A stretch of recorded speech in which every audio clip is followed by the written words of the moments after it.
Hey, guess what? And the disco is jamming. How you doing, everybody? Welcome to the show. Today, I've been arguing with so many people about this that I have to go in depth on this today because it's just so annoying. But it's also, it should be, the answer to this question should be simple for the Supreme Court on this 14th Amendment thing with Maine and Colorado.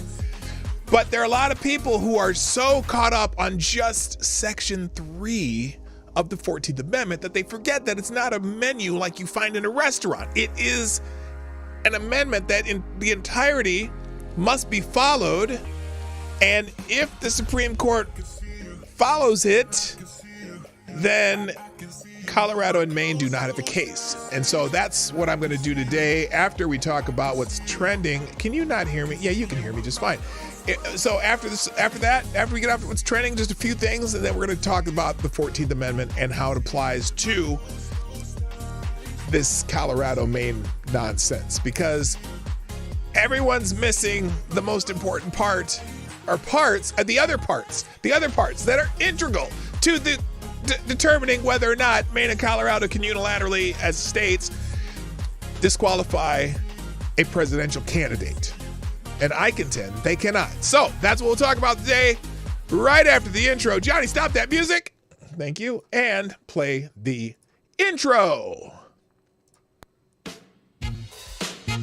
Ladies and gentlemen, coming to you live from the Lucky Dog studio in a hidden location somewhere in the upper Midwest of the United States of America, it's a brother making his own way, but with all the wrong opinions.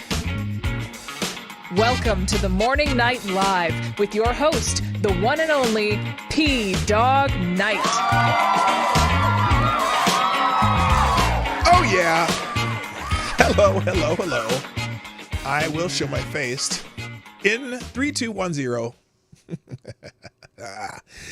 Good morning, everybody. Welcome to the Morning Night Live. I'm your host, Marty, also known as P-Dog Knight on the internet. Welcome back to the P-Dog Knight channel, where, oh my goodness, Tyre, what did you just send me? Oh, shit.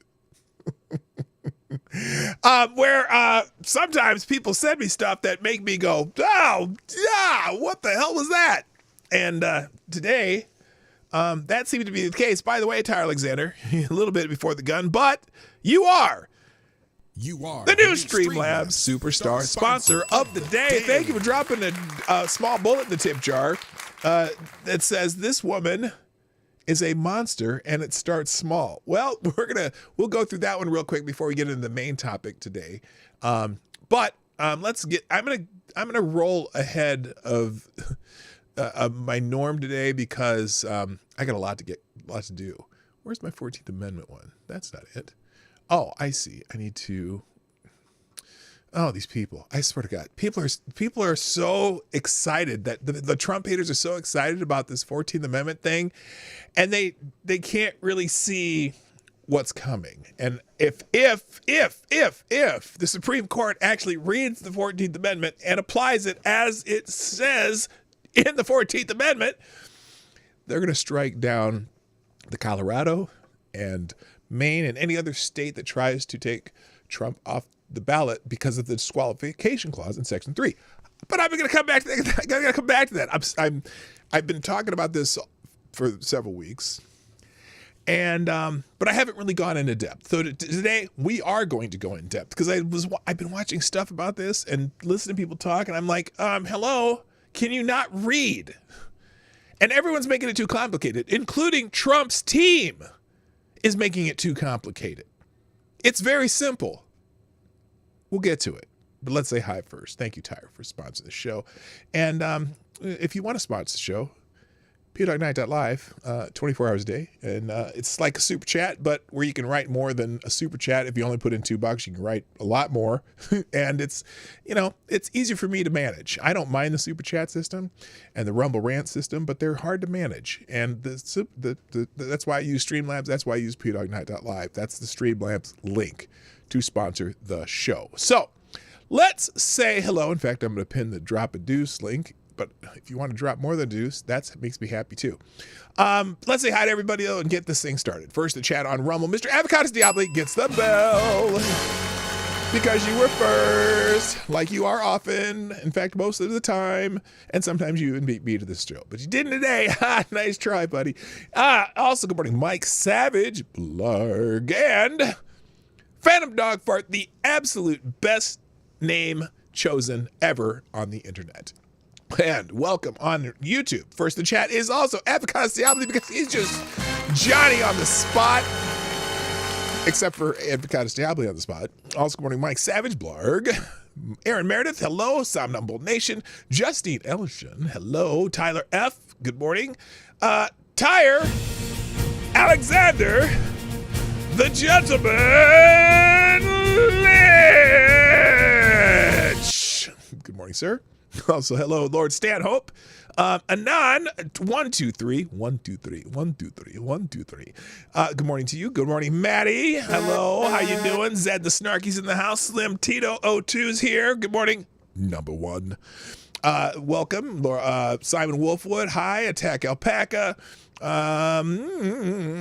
that it? No, Robert Banks is in the house. Nice to see you, sir. And I think, could it be? Oh, Rick Ashbringer, what up? Fight for our right. Excellent. Nice to see you again. And that's it. But you know what? Invite people here. You're going to get a lesson today. And I'm not even a constitutional scholar. But really on this one, you just have to be able to read and think just for a couple minutes. And all these constitutional scholars and people writing amicus briefs and blah, blah, blah. This applies to the president. This doesn't apply to the president. Doesn't matter. And I'll tell you why.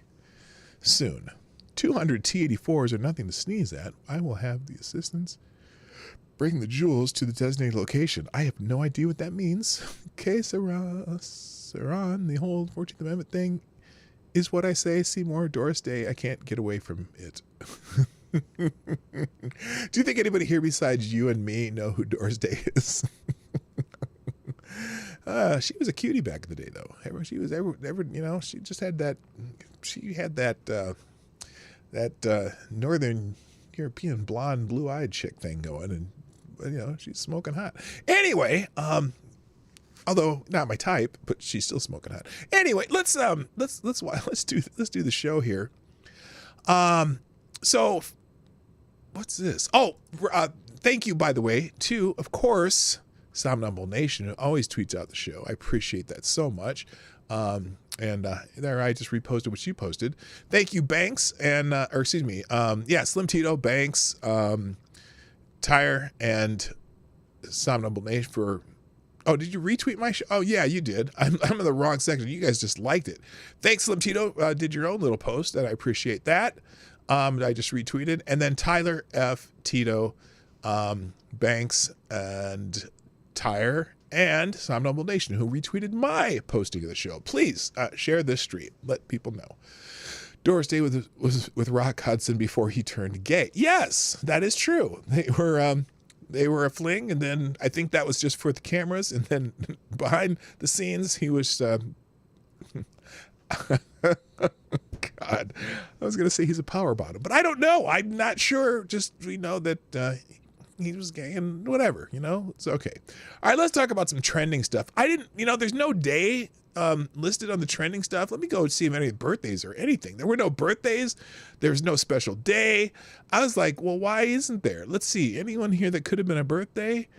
Oh, my gosh. Why is Mariah trending? I don't know. There was a bunch of stuff trending, and it's changed quite a bit now, but I'm not going to go into this. I don't want to spend too much time on trending topics. Oh, God. Oh, wait. This is what I have to talk about, though.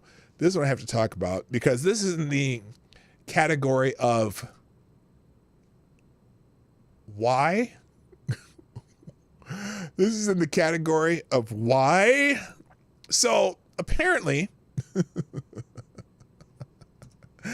and I don't know why, somebody in Hollywood has decided to do a remake of Roadhouse.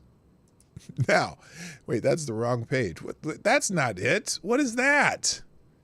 No, I wanted the Roadhouse one. Where it happens. So this is trending right now. Roadhouse is trending. And it's because, let me try this again. Let's use my brain here. There we go. Someone has decided to remake Roadhouse starring Jake Gyllenhaal. I mean, wait a minute. Really? Hello. Oh, by the way, good morning to my good friend and favorite Canadian, Jaeger Pony. They've decided to do a remake of Roadhouse. And why? I mean, look, Roadhouse is kind of a cult, has a cult following as a movie. But why would you, first of all, why would you make it with Jake Gyllenhaal? I mean, he's a decent actor and whatnot, but, you know, you got to remember, he was also the Brokeback Mountain guy. But no, I don't, it's so weird. It's so weird. Lots of people talking about it, though. Now, the only one that I noticed right off the bat, though, is commenting on this was Conor McGregor, the great MMA fighter, whatever. And he says, let's see, fighting, acting, there's nothing this Mac can't do. Here's the trailer featuring my brother, Jake Gyllenhaal, and me going toe-to-toe in the wildest action movie ever, Roadhouse. My acting debut is going to leave a mark. Long live Knox. Roadhouse is open for business March 21st. So apparently, I guess Conor McGregor makes an appearance in this movie. But I look, it's just a story about a bouncer who gets in a lot of fights, I guess. Hello, Shrapnel. And, you know, but when Patrick Swayze did it, wait, they're saying they're making him a UFC guy? Okay, I have no idea. The official trailer, which features Conor McGregor making his cinematic debut. So anyway, I guess that's an important reason to see the film, because Conor McGregor is making his debut. All right, moving on. That's enough. Taylor Lorenz is trending. Now, you know how much I like Taylor Lorenz, because she's one of the greatest lolcows in the planet as far in the realm of journalism, if you want to call what she does journalism. But she is very upset. She is very upset. She is very upset and more upset about the layoffs at the Los Angeles Times. And so she's stressing out. Now here, I'm going to put the shorter version of this. Carl Benjamin, a.k.a. Sargon of Akkad, is commenting on it, as well as Drew Hernandez and wokeness. So here's the short version of Taylor Lorenz crying about the layoffs at the Los Angeles Times. So here it is. The entire journalism industry is basically in a free fall. Today, the Los Angeles Times laid off 100. Well, because people hate you, because you lie all the time, and you advocate for shit all the time. Ever since former President Obama removed the idea that the government can do propaganda. There was a law against it, and he I guess, I don't know if it was a law or executive order, but anyway, it was repealed. And ever since then, the media has just been crap. They haven't had to be real truthful. And so everyone spins on the right and the left in the supposed news media. And I just, you're not getting news. And plus, the Los Angeles Times is losing $50 million a year. So maybe they do need to make some cuts to stop losing money. But anyway, she's very upset about this. Let's hear it. The entire journalism industry is basically in a free fall. Today, the Los Angeles Times laid off 115 employees. They wiped out their entire DC bureau in an election year. They laid off in an election year. See, because they're supposed to tell you how to think in the election year. So that really upsets her. Pretty much all of their sports teams. They killed their... Yeah, they had sports... it's not that they killed the sports teams. They just didn't have a separate... They had a separate correspondent for every sports team in California. And maybe even other places. Entire tech and business section. Their entire tech and business section. Well, business are leaving California like, the Nile River flows water. Laid off breaking news writers, social media editors. Social media editors. Oh no, they don't have anybody covering social media. Oh no, here come the locusts and the cicadas. Oh yeah, it's that year for the cicadas too. Okay, I'm sorry, I keep cutting her off. List goes on. But what's really dark is wait a minute. What's really dark?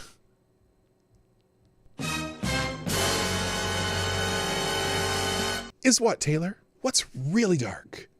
I hope she's not talking about black people.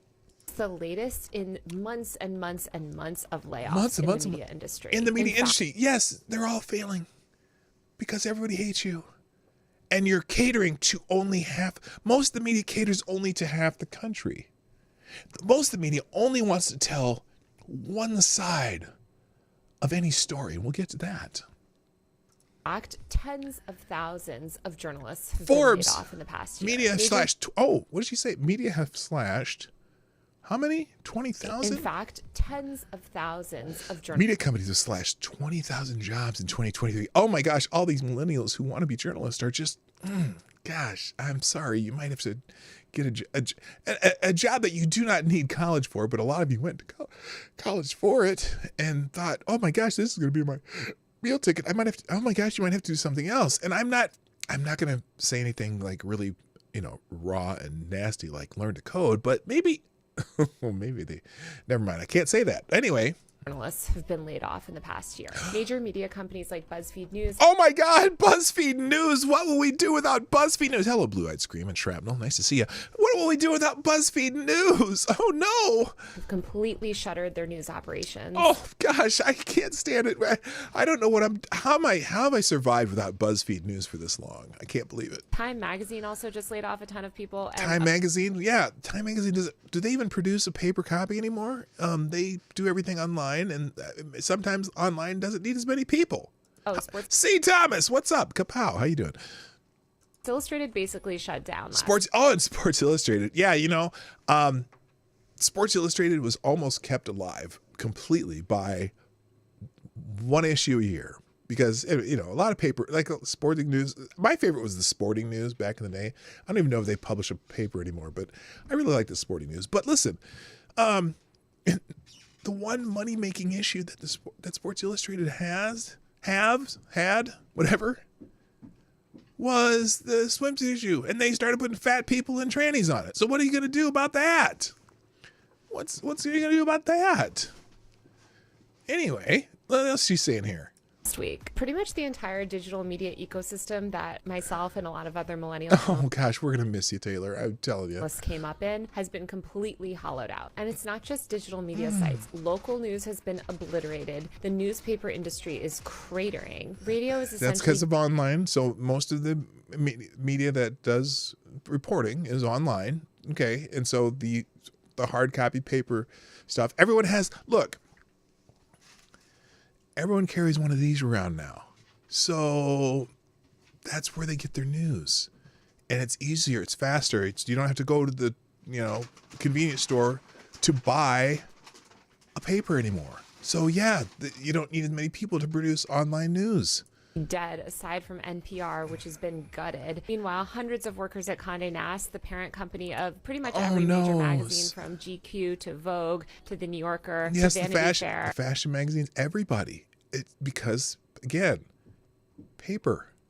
You don't have to put it on paper anymore. Are on strike because they're also facing impending layoffs. Even mainstream national... So that's a good strategy. If you're having pending layoffs, it's a great time to strike, isn't it? Well, why do you think there's pending layoffs?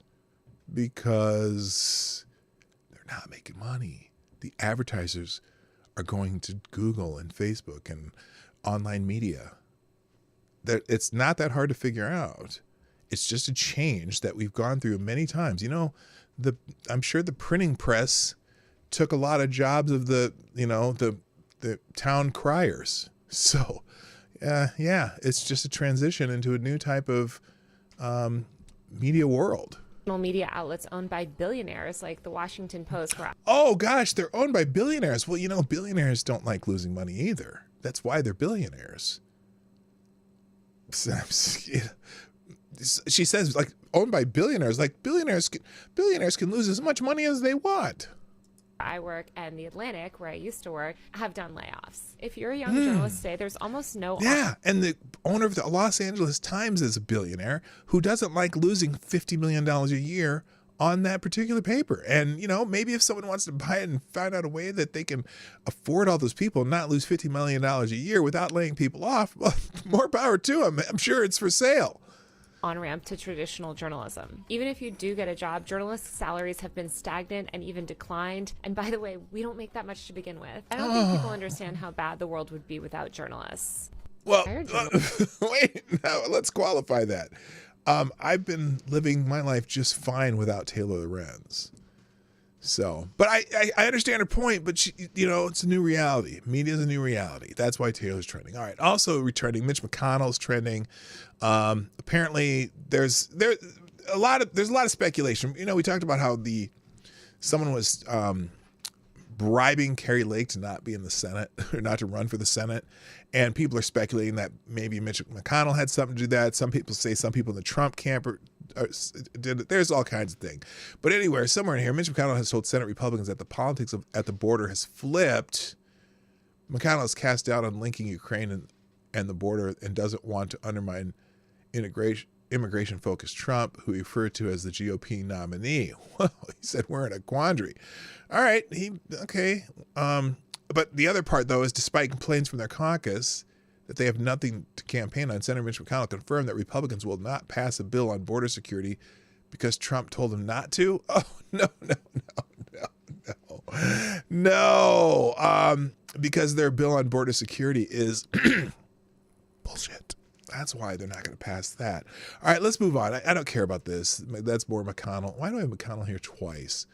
I must have made a mistake. Beto O'Rourke is trending because he's mad that Abbott isn't doing what he's being told to do. He said Abbott is using the Texas Guard to defy a Supreme Court ruling. And then he said when Governor Faubus did this in 1957, Eisenhower federalized the Arkansas Guard to ensure compliance with the law.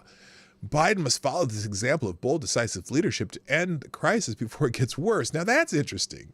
So he thinks that Biden should federalize the Texas National Guard, who's continuing to put up razor wire. The court said that the government can take it down. Didn't say anything about that. Didn't say anything about Texas had to stop putting it up. So if the Texas Guard wants to keep putting up and the Border Patrol wants to take it down, good luck to you. That's fine.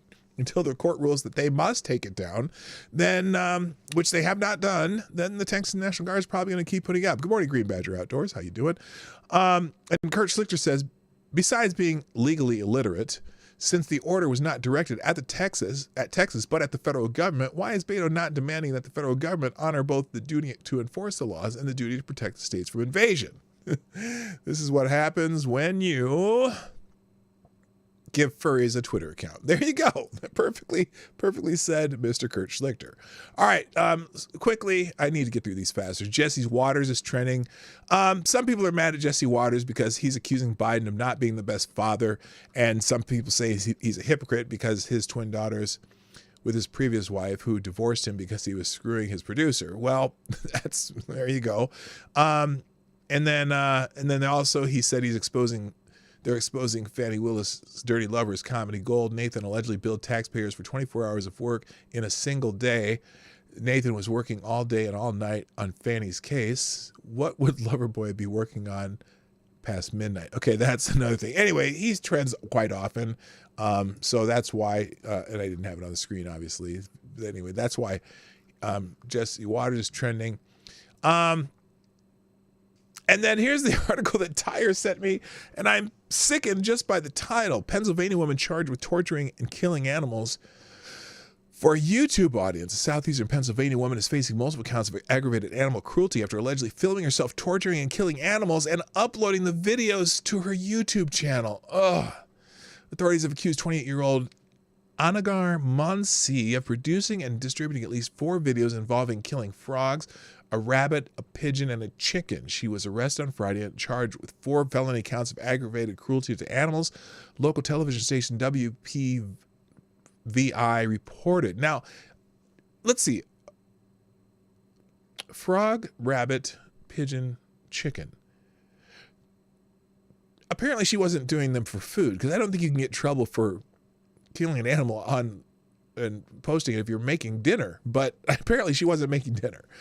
The YouTuber began sharing videos last year, according to the Upper Darby Police Department. She was arrested after representatives from PETA located her by gathering clues from comments left on her YouTube channel and from some of her videos. In one of them, she filmed herself giving a tour of her then new house in Upper Darby, just outside of Philadelphia. Monsi confirmed to investigators that she was the person in the videos and became visibly upset when police played some of the footage for her. According to investigators, Monsi would request likes and engage YouTube viewers. Oh my gosh, that's unusual on YouTube. Hello, Annalyn.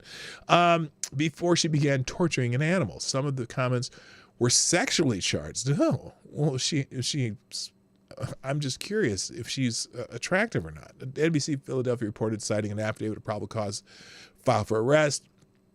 In one 49-minute, let's see. In one 49-minute long video, Monsi is reported seen torturing a pigeon and cutting its head off, while viewers praise her in the comments section and make requests for future content. The Philadelphia Inquirer reported. Again, maybe she should be under the jail. In some instances, Monsi allegedly mutilated some of the animals, even severing their necks with a dull knife, the process that would take several minutes. It takes a cold, heartless person to harm animals. Okay. Yeah, if she's just torturing the animals to be torturing them, she needs to go. She needs to go.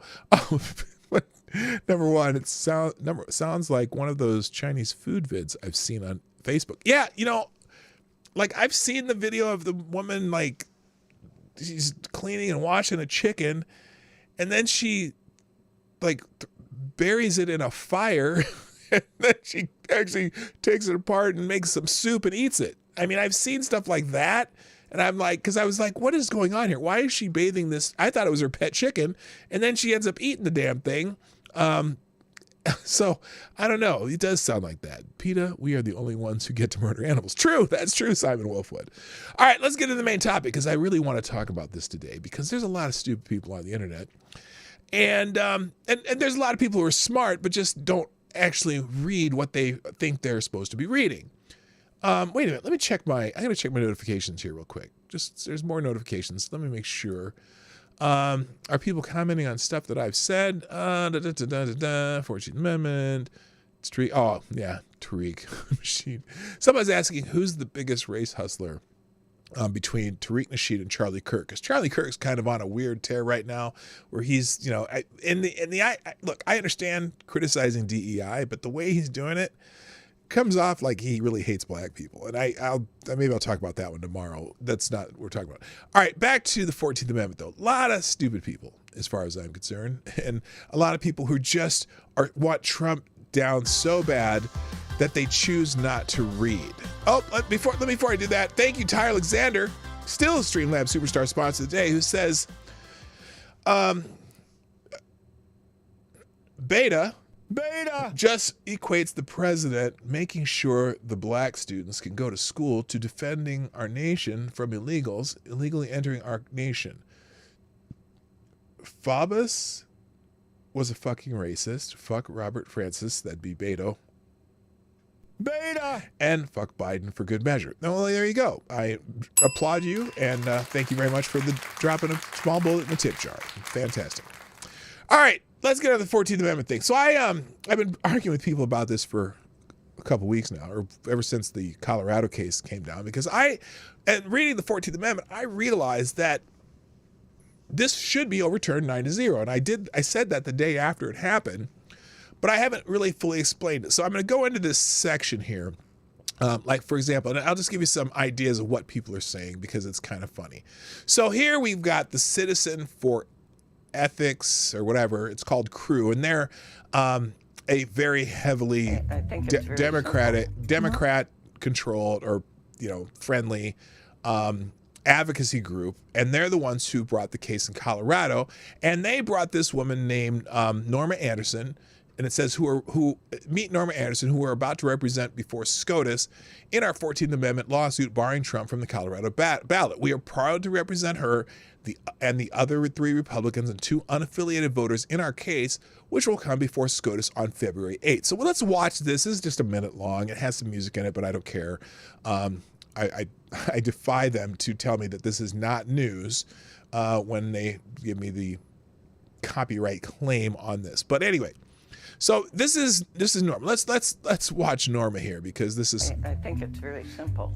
Not all Okay, again, she thinks it's really simple, and she's using very simple logic. But heroes wear capes. And they're calling her a hero. Okay, this is funny because they sought out people to run this case. Basically, their crew is a advocacy group in Washington, D.C. that advocates for basically any liberal cause and for Democrats. Okay, so this is an anti-Trump group that went out and found some people who are also anti-Trump to, they sought out people to put this case in Colorado, which the Colorado Supreme Court very inexplicably went along with it. Some just have pocket constitutions. And her pocket constitution. Well, let's see if she can read her pocket constitution. Meet Norma Anderson, who we're about to represent before the Supreme Court in our 14th Amendment lawsuit barring Trump from the Colorado ballot. Okay. Does the amendment, Section 3, in Amendment 14, apply to Donald Trump? That's a very good question. That is a great question, and she is going to claim it does. And I'm going to tell you why that doesn't matter if she thinks it does. Yes, it does. And our state law allows us to take certain individuals if they don't qualify off the ballot. Those are important words. If they don't qualify off the ballot, she's right. Their state law says they can take people off the ballot if they don't qualify. The question is, under Section 3 of the 14th Amendment, does Donald Trump qualify? We'll get there. It says no person shall be... Now, this is interesting because notice the part they put on here, too. No person shall be a senator or representative in Congress. Now, I don't like the argument that this doesn't apply to the president because it's unnecessary for this particular case, but that's the argument that the Trump people are making. Well, this doesn't apply to the president, but let's keep going. Senator. And this, by the way, it says no person shall be a senator or representative in Congress. Now, it does say more than that, but we'll get there. Or a representative in Congress. Of all people, Norma Anderson does not need a pocket constitution. Well, why? Does she have it memorized? As one. What does it mean to me? What does it mean to you? Did you read the whole 14th Amendment? That's my question. It means democracy. As a full... Democracy. Democracy. Yippee. Yeah, but still, that doesn't mean anything. That doesn't mean anything. That's irrelevant. And I'll tell you why. Former Republican state lawmaker. She's a former Republican. Oh, isn't that special? She's a Republican because there's no Republicans that are never Trumpers because only non-Republicans are never Trumpers. Yeah. Versed in the law of the land. And she's well versed in the law of the land to have engaged in insurrection or in rebellion. I wonder who can determine whether or not he's engaged in insurrection or rebellion. Her knowledge of the Constitution helped her be the name and face of Anderson versus Griswold, the lawsuit to disqualify her knowledge of the Constitution. Interesting. For President Trump from the Colorado primary ballot based on the 14th Amendment, which disqualifies someone for engaging in insurrection after taking an oath to support the Constitution. Okay, another dumb argument that the Trump team is saying is that the president never takes an oath to support the Constitution. Whether the Supreme Court cares about that part or not, I think it's a bad argument. Hello, hypnagogic monk, by the way. All right, so this is typical what I see, though, in... here, let me turn this off a second. Simple. This is typical what I see. So here is the crew, and they think that because they have a list of columnists on their website, all these columnists who agree with them, right? So they've got this month following Maine's move to disqualify. Oh, this is after Maine. Maine's move to disqualify Trump, the Republican primary ballot. Under the 14th Amendment, on the heels of Cruz's successful case disqualifying Trump in Colorado, veteran columnists and legal experts across the ideological spectrum have put forth their views in diverse opinion columns on the enforcement of the 14th Amendment against Trump. Many of these high-profile columns, from the New York Times to the Atlantic, highlighted below, agree at least on one principle: applying the 14th Amendment to Donald Trump is gravely necessary. Well, now, you can read through all these, and they're all reasons why Donald Trump's a danger to democracy and blah, blah, blah, blah. And he, did insurrection and everything like that. There's a whole problem. There's a big problem with their reasoning here under the 14th Amendment. In fact, oh my goodness, and they also have a page here. New legal scholars and advocacy groups have submitted amicus curiae briefs in the 14th Amendment case at the Supreme Court. With more expected, Section 3, these experts agree, functions precisely to bar insurrectionists like Donald Trump from office. Really? And people are saying, oh, it's clear in the Constitution. We will soon see if SCOTUS picks and chooses their adherents and comes up with some workaround excuse to keep a criminal and dictator wannabe off the ballot. Now, that's the typical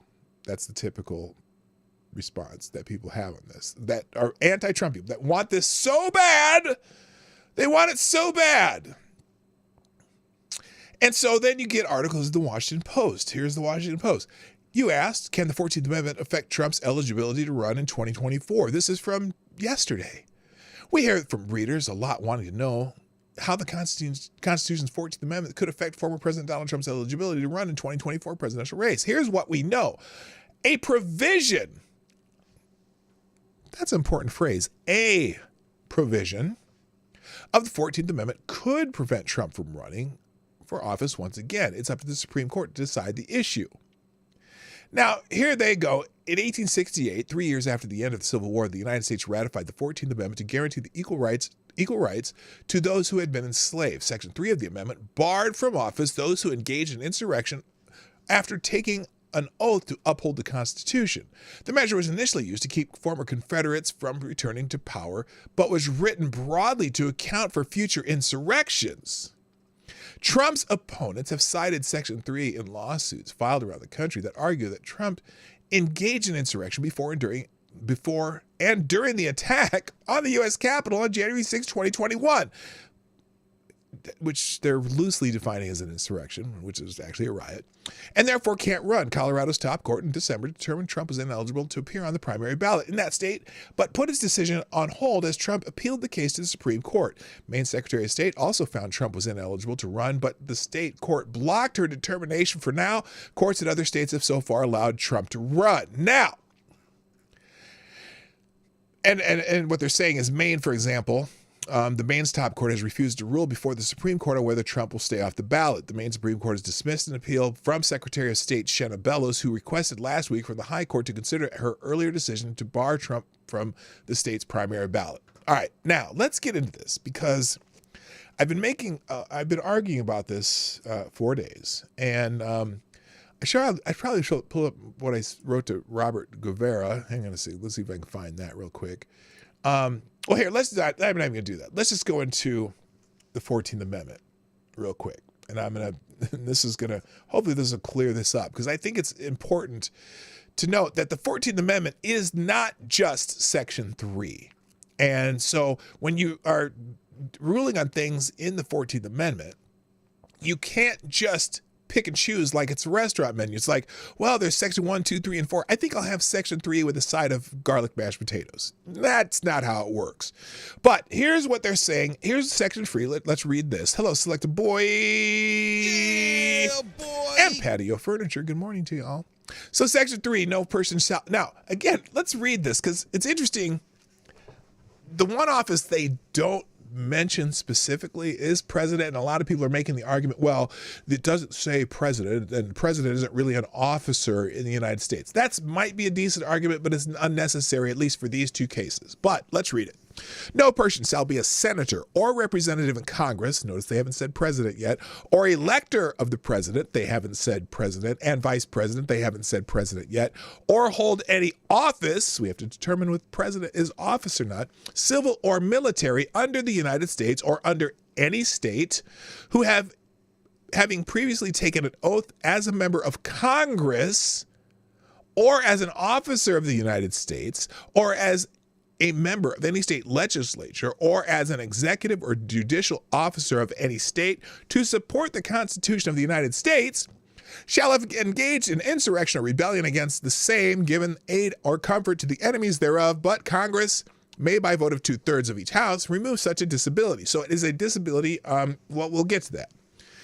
Now, what they all fail to realize, again, the 14th Amendment is not a restaurant menu. You can't pick and choose which part of it you're going to follow. So let's go to Section 5 here, which I will highlight as I talk about it, as you can see it on the screen. Section 5 has a little caveat about the 14th Amendment. Section 5 says, the Congress shall have the power to enforce by appropriate legislation the provisions of this article. Now, that's an interesting phrase there. Why would they add this? Because this is not really in any of the Bill of Rights, it's not in any other parts of the Constitution, but it happens to be part of the 13th, 14th, and 15th Amendments. Why might that be? What would cause them to say that Congress enforces the 13th, 14th, and 15th Amendment? Oh my goodness, this was right after the Civil War. I don't think they wanted the states to, this be just the purview of the states. But and so they specifically state in Section 5, the 14th Amendment enforcement shall be a power of Congress by appropriate legislation, the provisions of this article. So they said, Congress, you should, to enforce this, you should have to pass a law, or maybe perhaps because, what else? Because you pass a law because that's how, you get to decide how this works by passing a law. Now, when you pass a law, and here's the law they passed, U.S. Code, here, let me put this in there we go, U.S. Code, Title 18. Now, Title 18 of the U.S. Code is Crimes and Criminal Procedure. So, clearly, when you have a crime or a criminal procedure, I don't know, because a lot of people are making the argument, oh, no, Section 3 is self-executing. Well, no, because Congress enforces, and they passed a law. How many laws have you ever heard of that are self-executing? Well, you committed a crime, and since this particular crime is self-executing, we're going to penalize you under that law. Okay, no, that's not the case. So anyway, this is U.S. Code, Title 18, Section 2383, which is rebellion or insurrection. Whoever incites, sets foot, assists, or engages in any rebellion or insurrection against the authority of the United States or the laws thereof, gives aid and comfort thereto, shall be fined under this title or imprisoned for not more than 10 years, or both, and shall be incapable of holding any office in the United States. So this is a criminal law. Now, criminal laws generally have to go through what? Well, due process. And in fact, in Section 1 of the 14th Amendment, as we read this 14th Amendment, what does this say? Well, all persons born and naturalized in the United States and subject to the jurisdiction thereof are citizens of the United States and that of the state wherein they reside. No state shall make or enforce any law. No state shall make or enforce any law which shall abridge the privileges or immunities of the citizens of the United States, nor shall any state deprive any person of life, liberty, or property without due process. Due process. It's a law, so there is due process, nor deny to any person within its jurisdiction of equal protection of the laws. So, they passed a law, and you must have due process in order to adjudicate a law. The law is a federal law, which is adjudicated in federal courts, not state courts. And in fact, now someone said to me, oh, well, they're not depriving him of any life, liberty, or property.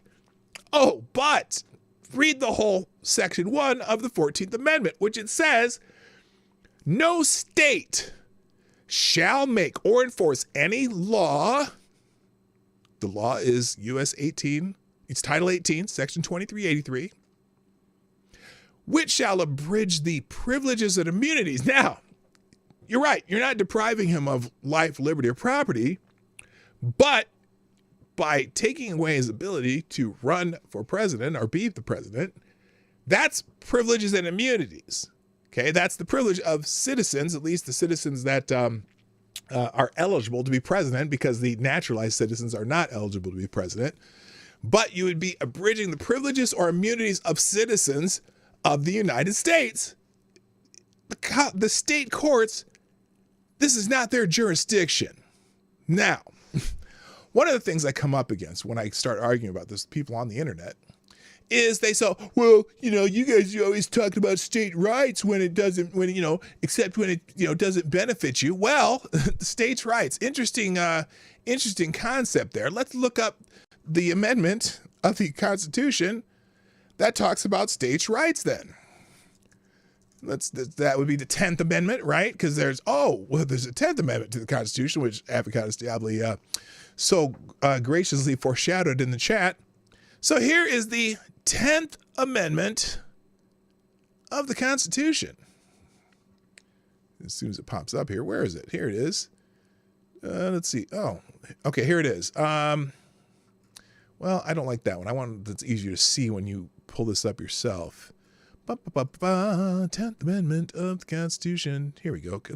Let's do Congress's version. Hang on a second. I didn't have this one up, but yeah, they're saying, well, you guys love states' rights, right?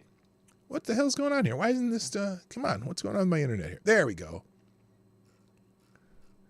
I just want the text. Gosh, this is a pain in the butt. Oh, here we go. Well, here's what the 10th Amendment, I'll highlight it on this page. You'll be able to see it just fine. Let's see, center. Oh my God, what's going on here? Let's do full screen. All right, you're not gonna be able to see it that well, but here it is. Here's the language of the 10th Amendment. The powers not delegated to the United States by the Constitution, nor prohibited by it to the states, are reserved to the states respectively or to the people. Well, what's the key words in here that would tell you that the 14th Amendment is not adjudicated by the states? The powers not delegated to the United States by the Constitution. In the 14th Amendment, Section 5, the power of enforcement of the 14th Amendment is delegated to the Congress. Now, what other clue might tell you that this is not the purview of the states or within the state's jurisdiction? So it says the powers not delegated to the United States by the Constitution, nor prohibited to it by the states, are reserved to the states respectively. Well, wait a minute. The 14th Amendment, again, Congress shall have the power to enforce by appropriate legislation. They passed the appropriate legislation, 1823-83. This legislation is federal law, and federal law is adjudicated in federal courts, not the Supreme Court of Colorado, not the Secretary of State of the state of Maine, not any other state of the Union. Now, why, again, there's another reason why this is important. Why would this be, especially when it comes to the President of the United States, why would election eligibility be the purview of the federal government and not the states? Because I'm going to guess that there's a compelling reason that you wouldn't want having 50 different states having 50 different criteria for the President of the United States. It's the only federal office that's voted on by all the states. If all the different states had different eligibility requirements and could pick and choose which parts of the Constitution they would use to make someone eligible or ineligible, you would one state could disenfranchise the voters of the other 50 states. This has to be a federally decided issue. So it has to be in the federal courts, by Congress, whatever. And that is my argument. So I hope that helped explain my position on this. And I think I'm right. I mean, it makes completely perfect sense. These states who have tried to take them off the ballot. Now, the other thing is a lot of people are bringing up, I guess, Gorsuch in a case in Colorado where a person who was a naturalized citizen wanted to be on the ballot for president, and the state of Colorado said that he couldn't be. And Gorsuch said something about, well, the states can execute the actual law, right? They can execute the law. And somewhere along the line, people have caught the phrase self-executing. But that doesn't mean that the states can determine the eligibility for that particular office. What it means is if the eligibility rule by the federal government, by the federal statute, by the Constitution, meet or do not meet the criteria, the Colorado courts must the enforcement is self-executing if it's determined by the federal criteria. So in this case, no, this is not an issue of it's not that the federal criteria, it's not that, let's put it this way. Donald Trump has not been charged and convicted of insurrection, which would make him be ineligible to be on the ballot as president of the United States, or ineligible to be president, period. Now, if he had been charged and convicted of this term insurrection, which is the stupidest thing, that's why he's not being charged with it. If he had been convicted of insurrection, then the idea of the law being self-executing where they wouldn't put him on the ballot in Colorado would be applicable. That's not the case here. So, it's hilarious. Basically, if there's a finding in federal court, a state would have to follow it. That is how it's self-executing. Exactly, AD. All right. So, I'm going to probably cut this up and make it into a separate video because I think it makes sense and people need to figure it out. But I would love to hear from lawyers, constitutional experts, and tell them where I'm wrong here.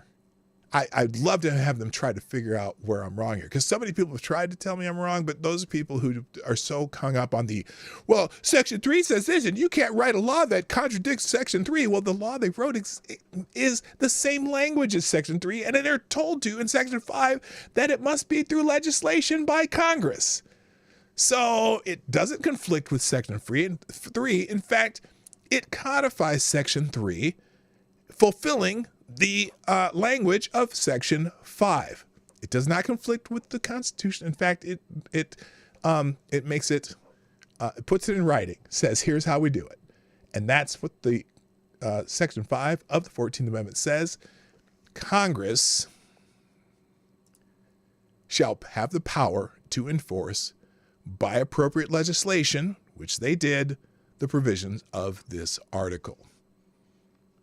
And that's that. And that's the end of my show. I'm going to put all the links here, as I always do. Put all the links in the chat, and it'll be in the description of both Rumble and YouTube. And thanks for joining me today. Tomorrow's Funky Friday. We'll see what I have no idea what to do, because there's a whole bunch of news I wanted to get to today. The only other thing I'll add before I go, I'm kind of chuckling at this one. Apparently, Cenk Uygur is very upset that he could not be on presidential ballots in some places. Apparently, I didn't know Cenk was. Apparently, he's a naturalized citizen. He's not a natural born citizen, and so he says in New Hampshire, Vermin Supreme was allowed on the ballot, and I wasn't. This is how it feels being a second-class citizen. 24 million citizens are considered lower than vermin. Vermin Supreme's this guy who wears a big old boot on his head. He's a weirdo, but he's always on the ballot. He runs for president every year, and he's always on the ballot. If the natural born clause has not been amended out of the Constitution, no one can argue it isn't discrimination. Sorry, Chink, you don't qualify, dummy. But I'm putting that little thread in there so you can have a good laugh. But anyway, that's it for today, folks. I got to go. I'll be back tomorrow and doing my regular thing. Thank you, Tyre, for being the Streamlabs Superstar sponsor today. Thanks, everyone in the chat, for participating. I hope you had fun, and I hope it was informative and educational. On that note, I got to go. Thank you. My name is P-Dog Knight, and I'm out of here. Bye-bye. Links will be in the chat. Bye. Hey, this is P-Dog Knight, and thank you for watching today on the P-Dog Knight channel. If you have an observation or remark you'd like to make about this video or my channel, I absolutely welcome you to write it in the comment section down below. I really look forward to hearing from you. And before you go, if you like what you saw but you're not already subscribed, please make sure you hit the subscribe button and definitely click that bell that pops up afterwards so you'll be notified when I post new videos or when we go live. I broadcast my live show, The Morning Night Live, Monday through Friday at 10 o'clock Eastern, 9 o'clock Central. A special thank you to all the supporters of this channel who share our videos on social media and who make donations through Streamlabs, YouTube, Venmo, and Cash App, which are all linked in the description down below. Thanks again, and until next time, I'm P-Dog Knight, and I'm out of here.